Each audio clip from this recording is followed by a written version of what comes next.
May search warrant kami para sa'yo.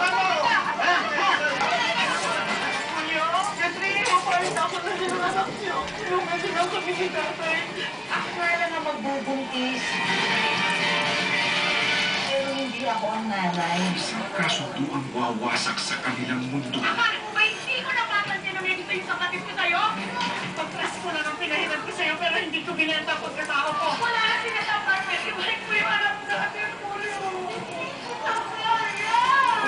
Ano nga palang papangalan sa bata? Ay na binago ng pagkakataon. Yan ba yung angko ni Beatrice? Ashley! Luna! Narinig ko tinawag siyang angkon ng bisita. Wala tayong sasabihin. Pagkataong binalot ng kasinungalingan. Ang pangarap ko talaga, yumaman tayo. Nag-apply ka sa UP? Nakapasa ka. Ba't natin na para makapasok ka sa business side? Dito ka mangarap sa Cebu. Hindi mo kailangan magpunta ng Maynila. Nakakapagod na kasi. Luna! Ashley!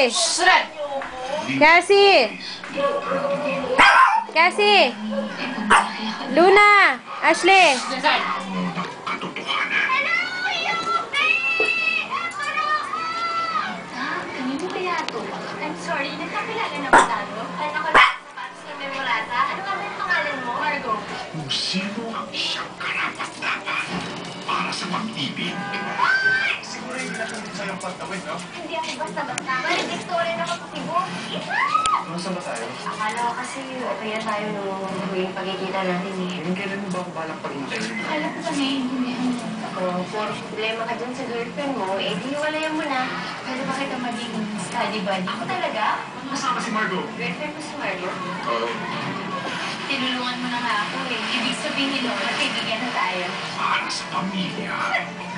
Sino ka? Siya si Celine. Sorry, akala ko yung si Margo. Hindi nyo na umuwi ng minute mo ako ni Margo. Balik mo ng lahat yan. Ano ba ang binulit sa'yo ng Maynila? Hayaan niyo naman po ako mag-aralas na Ah, magandang Ashley. buhay. Kahit paminsan-minsan na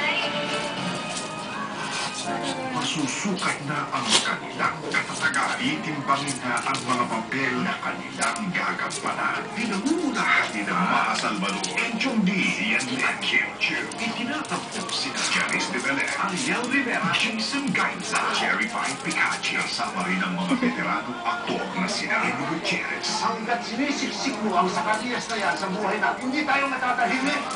Tinati, Hindi naman kita pwedeng pabayaan. Makinig sa tulog. at Ronaldo Valdez. Sinigay mo lang siya sa nanay mo, pati buhay mo! Magsisimula na ang laban.